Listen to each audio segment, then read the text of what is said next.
On ne peut pas disparaître complètement de ces êtres pensants, aimants. Même après dissolution de leur corps physique, il doit bien subsister quelque chose. Et où cela peut-il bien s'accumuler alors? Ce brouillement d'êtres sans corps physique après leur mort. Alors bon, maintenant, je pensais que pour le dernier, ce café littéraire, c'est 20 ans, ce serait peut-être bien de se tourner vers l'œuvre de Françoise. Alors donc nous sommes 4, Marie-Noël, Montserrat, Bruno et moi, qui allons présenter 4 de ses ouvrages. Pour ce qui est de moi, ça va être les Collines de Berkeley. Les Collines de Berkeley qui sont le premier des livres de Françoise à être publié aux 3 Platanes en 2010. Pourquoi ce titre? Parce qu'il est censé être écrit lors d'un séjour prolongé de l'auteur à Berkeley, en Californie. Cependant, le sujet n'en est pas Berkeley lui-même, pas du tout. Le sujet, ce sont les souvenirs, les instants de bonheur si vifs qui, illuminant ma vie, lui ont donné sa saveur, dit l'auteur. Je suis à Berkeley, et j'approche de la cinquantaine, j'approche de mes 50 ans. Et je me dis, de manière optimiste, que ça doit être la moitié de ma vie.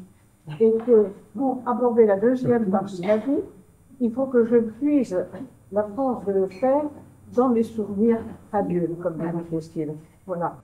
Pourquoi ce livre m'a d'emblée intriguée et séduite, puisque je l'ai choisi pour vous présenter? Eh bien, la première page le dit. Voilà au moins 20 ans que je désirais prendre du temps, mon temps, pour parler du bonheur, ou plus exactement, pour faire cette recherche des instants de bonheur si vifs, qui illuminant ma vie, comme éclat de soleil ou étoile filante, lui ont donné sa saveur, ce goût qui en est la trame, et qui me permettront de dire à l'ultime minute que oui, cela valait la peine d'être vécu. On voit que l'écriture de ce livre, il y a d'emblée l'idée d'un choix, le choix de parler du bonheur. Un tel choix est peu fréquent, mais en l'occurrence, il n'est pas béat et naïf, car il est effectué dans l'anticipation de l'instant de la mort. Il est effectué dans la perspective de l'instant de la mort, avec l'idée que les instants de bonheur qui seront évoqués ici sont ceux qui donnent sens à la vie de l'auteur et lui confèrent sa valeur. Dès l'ouverture du livre, s'installe donc une dimension, on pourrait dire, métaphysique. Et cette dimension métaphysique va être présente d'ailleurs à plusieurs reprises dans le livre. Elle est spécialement présente dans les pages qui se rapportent au trajet que faisait l'auteur pour aller, quand elle était petite, depuis son domicile à l'école primaire. Pour aller à l'école, il fallait traverser la Seine. Et pour traverser la Seine, il faut prendre un bac. Je suis donc sur le bac. Je regarde la Seine rejoindre le ciel et je me dis, de l'autre côté de la Seine, après ces berges, au-delà des marais, de la forêt, il y a la mer. Après la mer, il y a à nouveau la terre, et puis la mer à nouveau, des îles au milieu, et la terre à nouveau, et la mer encore, puisque la terre est ronde. Mais si, au lieu de tourner en rond, on se détachait à un certain moment pour continuer tout droit, si on prenait, j'ignorais bien sûr que cela s'appelait ainsi, si on prenait la tangente à la terre, on se décrocherait de la surface du monde et on partirait tout droit dans l'air, à travers le ciel, et au-delà sans jamais s'arrêter, jamais. Mais Qu'est-ce que cela veut dire encore? Et qu'y aurait-il ensuite? Que trouverait-on? Alors, je joue à un autre jeu, je pense. Avant que je sois née, il y avait maman, papa. Avant eux, mes grands-parents. Avant, mes arrière-grands-parents. Arrière-arrière-grands-parents, et ainsi de suite, jusqu'à l'époque de la Révolution, du Moyen-Âge, des hommes préhistoriques. Mais avant, encore bien avant, et puis après moi, il y aura mes enfants, leurs enfants, petits-enfants, arrière-petits-enfants, et ainsi de suite, et jusqu'à quand? Et où peut bien s'accumuler cette multitude d'êtres après leur mort? Car tout ne peut pas disparaître complètement de ces êtres pensants, aimants. Même après dissolution de leur corps physique, il doit bien subsister quelque chose. Et où cela peut-il bien s'accumuler alors? Ce grouillement d'êtres sans corps physique après leur mort. Le sol bouge sous mes pieds, s'agite sous le fleuve liquide, et l'air surchargé frémit de cette multitude. Je suis mal à l'aise, dérangée et fascinée. Ce rêve où je suis sur une colline verte, avec papa qui ne dit rien. La voix. Non, pas de rêve maintenant. Raconte-moi plutôt un autre château. Ah oui, l'autre château, le château du marquis, les deux châteaux du marquis. Le château a surgi au détour d'une promenade. Il a envahi mon champ de vision et mon imagination. Il est certainement le but d'une quête et recèle à coup sûr un trésor inconnu. De ces recherches à perdre haleine, j'émerge doucement, difficilement, tout étourdi. À mes pieds s'étire la ville dans la nuit, zébrée par les lumières des voitures qui scintillent sur le Bay Bridge entre Auckland et Francisco. Comme on le voit, tout se mêle. On est de nouveau à Berkeley à la fin du chapitre. Mais le maillage est tellement bien fait entre ces trois dimensions du passé, du présent et du rêve que c'est un véritable enchantement. Et cet enchantement restitue bien de nouveau cette conscience enfantine, justement où les frontières se diluent entre rêve et réalité, et où le temps n'existe pas encore de façon prégnante, où les sensations dominent. Dans toute la joie et l'excitation d'avoir attrapé ma première proie, un oiseau, faisant aux perdrix que je tenais dans ma gueule et dont les grandes plumes me chatouillaient le cou. Je le serrais très fort entre mes crocs pointus, et son sang tiède coulait délicieusement dans ma gorge et sur mon poitrail, et tombait en petites gouttes dans la neige, creusant des petits trous rouges qui brillaient comme des rubis. Et j'ai gardé longtemps en moi, pour les animaux sauvages et leur chasse, une tendresse complice, ainsi qu'un goût étrange et indicible pour la viande crue. C'est que la nature est omniprésente en fait, avec l'amour de la nature se confondant avec l'image du bonheur. Comme conclusion, il n'y a qu'un point important que je n'ai pas mis en évidence, et je dirais juste 10 lignes, c'est l'humour qui teinte souvent ce récit. Le retour des cabinets, c'était l'époque des culottes petits bateaux qui se boutonnaient sur un corset, chose que j'étais bien incapable d'accomplir moi-même. Alors, je me revois avançant très lentement, rougissante et silencieuse, jusqu'au bas de l'estrade de ma douce maîtresse, tenant d'une main sous ma robe ma culotte tombante, attendant humblement de l'aide et l'avènement des élastiques.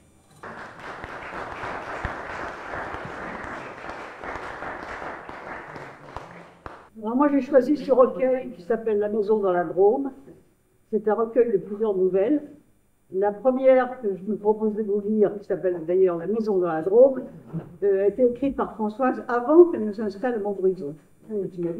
Et par contre, les autres ont été écrites après, en s'inspirant des voisins, des artisans, des légendes qui couraient dans le pays, etc. Mais j'aime beaucoup cette première nouvelle. Et alors, vous avez trouvé cette fois? Pierre s'adressait à Blanche, qui revenait de la Drôme, cette région de Provence où elle aimait passer 2 ou 3 semaines chaque année au début de l'automne. C'était la saison qu'elle préférait là-bas. Une douceur, une rousseur qui émanait de la terre et des arbres, des fruits trop mûrs, et qui se mêlait au ciel si bleu qu'il semblait avoir avalé toutes les lavandes coupées, dont ne témoignaient plus que les cheminées grêles de quelques distilleries éparses, autour desquelles flottait toujours un parfum âpre et sucré. Il marcha vers le mur exposé à l'ouest. Le banc de pierre où il s'assied était encore tiède des derniers rayons du soleil. Quand il releva la tête, au ciel maintenant gris, 3 étoiles scintillaient. Près du bassin, sur 2 notes de flûte, un crapaud se mit à chanter.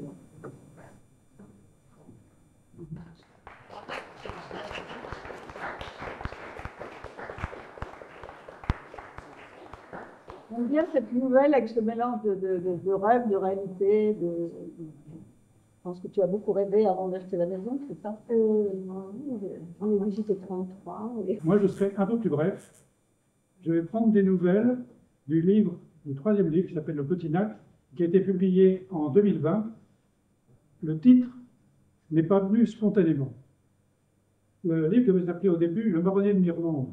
Et comme c'est le titre d'une des nouvelles du recueil, je vais vous en lire 3 pages. Quand je suis arrivé par le chemin de terre brune au domaine des Fougères, à part un lapin de Garenne qui a sauté le talus juste devant moi, je n'ai rencontré personne. À l'accueil, sur le bureau, un petit écriteau, Chloé. Du bout de l'allée, elle arrivait en courant, petite chatte grise, queue dressée toute droite, dos arqué, regard gris-perle, gris-bleu, et s'est adressée à moi, ouvrant tout grand sa petite bouche rose en un miaulement grêle. Serait-ce Chloé? Chloé de B, à qui appartient ce dojo? Je la suis. C'est alors qu'il m'apparaît, dans l'embrasure de la fenêtre, opulent et généreux. Un marronnier en fleurs occupe tout l'espace entre ciel et terre, solidement enraciné dans le sol qu'il semble soulever. Il étend noblement de chaque côté de son tronc massif et rugueux ses longues branches entièrement revêtues de feuilles nouvelles et soutient, comme du bout des doigts, des centaines de petites bougies roses groupées en grappes, petites fleurs qui semblent de cire vibrantes d'abeilles. Je m'arrêterai là pour cette présentation de ce qu'aurait pu être le titre de ce livre. Nous avions une très jolie photo de cette statuette ici, qui se détache sur une auréole dorée. Et cette statuette représente un nat, et un nat est une divinité birmane qui a commencé à être vénérée au IIIe siècle avant Jésus-Christ, dans une ville qui s'appelle Bagan, qui est l'Angkor de la Birmanie. Bagan est au bord de l'Irrawaddy, qui est un grand fleuve qui descend de l'Himalaya et qui irrigue toute la Birmanie. Alors là, ce qui est intéressant sur le plan littéraire aussi, c'est qu'on voit Françoise influencée par son goût de l'orientalisme et de la philosophie et des pays orientaux. Et je vais lire 3 pages d'une petite nappe, pour le coup, qui donne son nom au livre. Et ensuite, je ferai un petit appendice qui servira de transition. Élisabeth, rien à voir avec quelqu'un d'ici, si jamais. On va sous les grands saules qui ombrageaient le marché où chaque semaine descendaient les habitants des montagnes voisines. Inta, Shan, Kaya, apportant pour les vendre légumes, herbes magiques, épices, cotonnades, bois sculptés, bijoux. Elle suivait un chemin menant au lac où elle devait retrouver à midi le petit groupe avec lequel elle voyageait depuis Rangoon, sous l'égide d'Olivier, un ami d'enfance qui avait tenu domicile depuis 6 ans dans cette capitale. On était au centre de la Birmanie, au pied de montagnes parsemées de temples qui bordent le lac Inle. Soit, dit Elisabeth, séduite par la finesse et la grâce de la petite statuette. Elles s'inclinèrent l'une devant l'autre, et Elisabeth s'enfuit. Ces 2 petites statues glissaient dans son sac à dos. Désert fleuri de pagodes dorées, du haut de la plus haute, le regard se perd. Dans la jungle lointaine, pieds nus dans les flaques d'eau brune, entre les briques, un oiseau à queue rouge me suit.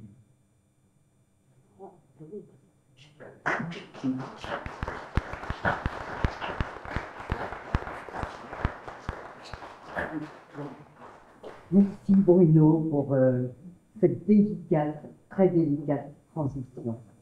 Pour saluer les 20 ans de ce café littéraire, pour vous saluer, chère Françoise, j'ai voulu faire un bond dans un passé que je ne connais pas, mais que vous avez eu la gentillesse de me confier. À 18 ans, je crois que le texte que je vais vous lire a été écrit, m'avez-vous dit? Oui.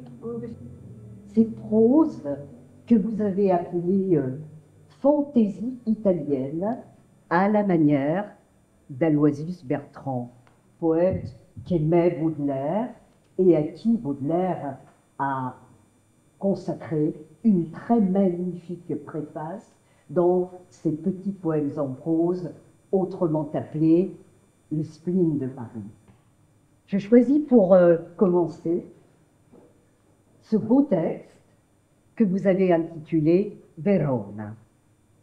Signora, signora, achète une nappe brodée et mes fleurs, signora. Elles feront chanter la maison, la parfumeront pour quelques heures seulement.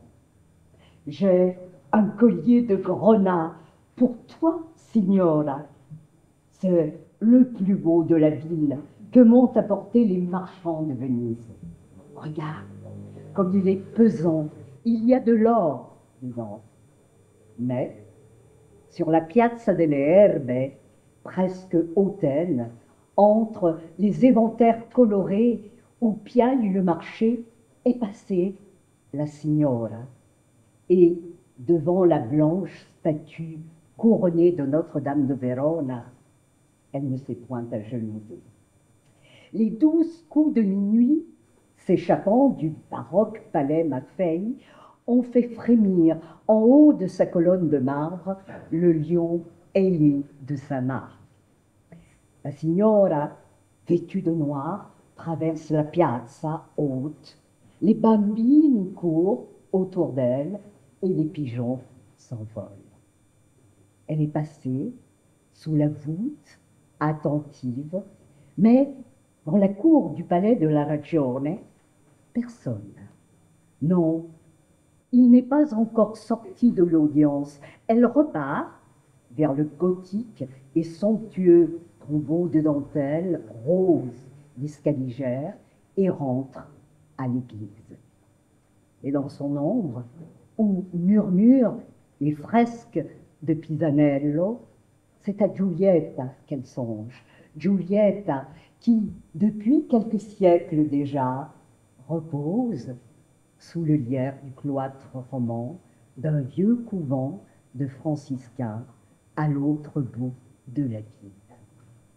18 ans, Françoise, vous avez ce désir de capturer le monde dans vos mots, de les enserrer dans vos mots, et puis de nous en faire don. Vous scandez le temps qui passe, vous dites le passage des mois, vous égrenez le passage des saisons, de là-haut, au rythme des jours, au rythme des saisons, au rythme des mois, vous regardez. Vous regardez au mois de janvier, par exemple. Le mois de janvier, qui souvent est un peu triste. Nous sommes entre deux mondes, entre deux époques. C'est Janus. Eh bien, vous, que voyez-vous en janvier? Léger, léger papillon blanc. Dans le Mistral, il neige, le froid m'agresse. Fourmilière de sang, dans mes oreilles gelées, va-et-vient des vagues du vent, dans le platane et sur les vignes. Se laisser porter par les vagues, au long des branches, au fait de l'arbre. Et puis, vous n'en finissez pas de chanter la louange des choses ténues et fragiles. Vous regardez le monde et à travers votre regard, ce monde prend des couleurs. Il devient ombre et lumière. Il devient présence infinie. Il devient musique, celle du gargouillis de la source, celle des trilles du rossignol. Et vos mots nous charment, comme un Carmen, comme un chant magique. Vos mots nous révèlent ce que parfois nous ne voyons pas, ce que parfois nous n'entendons pas, ou si mal, ou si peu, lorsque du bleu de votre fenêtre, vous peignez la nuit ou vous buvez la nuit. Chère Françoise, je suis venue tard, nous sommes venus tard avec Alain dans cette aventure des cafés littéraires. J'ai hésité à venir. La grande ville, l'agitation des grandes villes qui souvent nous retient dans sa superficialité. Et dans ces cafés littéraires, en les écoutant ou en y participant, ça a été, pour moi en tout cas, un moment d'enchantement, mais au sens fort du terme.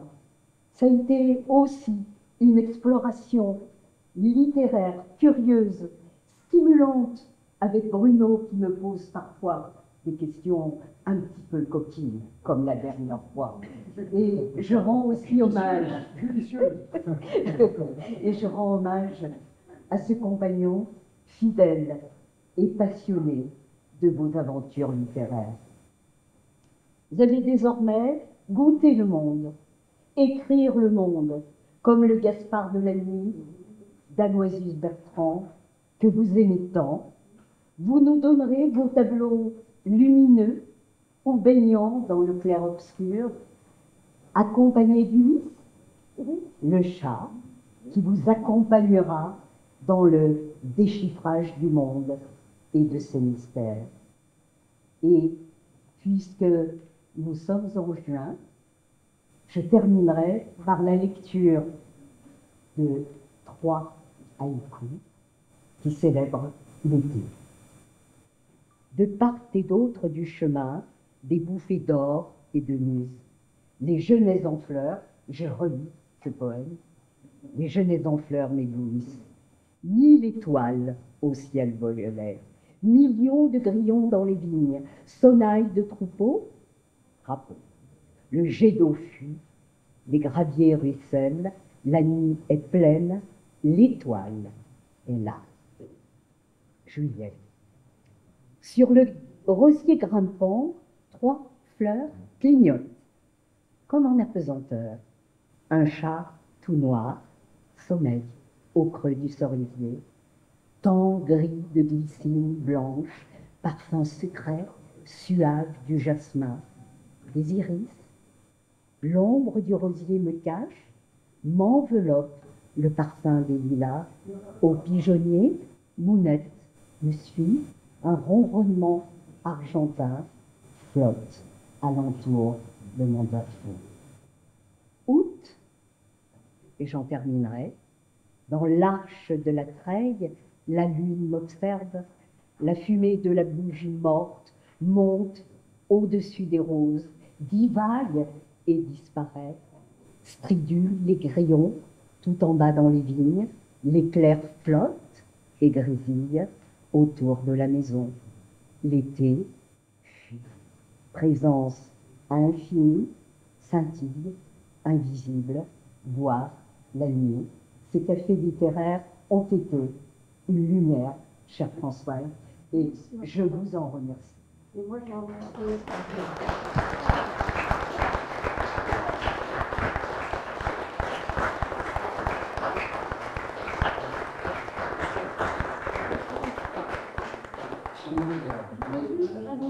Pour ce qui est des haïkus, je n'ai pas décidé un jour d'écrire des haïkus, mais j'ai décidé un jour de reprendre les haïkus qui traînaient dans mes journaux. Voilà. Parce que c'est pas les haïkus, c'est pas quelque chose qu'on écrit comme ça, c'est pas pour moi en tout cas, mais c'est comme des pierres, des galets qui roulent, qui roulent, qui roulent, puis à un moment ils sont polis, donc on peut en faire quelque chose, les mettre quelque part, les aligner, et c'est ce que j'ai fait en faisant ce livre. Et je vous rends, alors vous voyez, ces manuscrits, il a fallu parfois un peu déchiffrer. J'ai pas cherché l'éditeur. Voilà, fantaisies italiennes à la manière d'Aloysius Bertrand. C'était très émouvant de lire ces textes.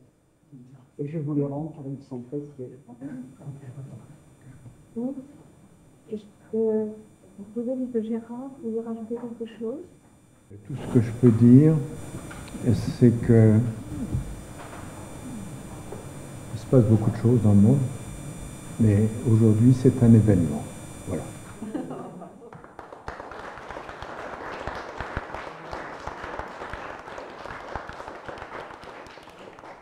Je vous remercie d'avoir été là jusqu'au bout, de m'avoir accompagné et encouragé. Et voilà.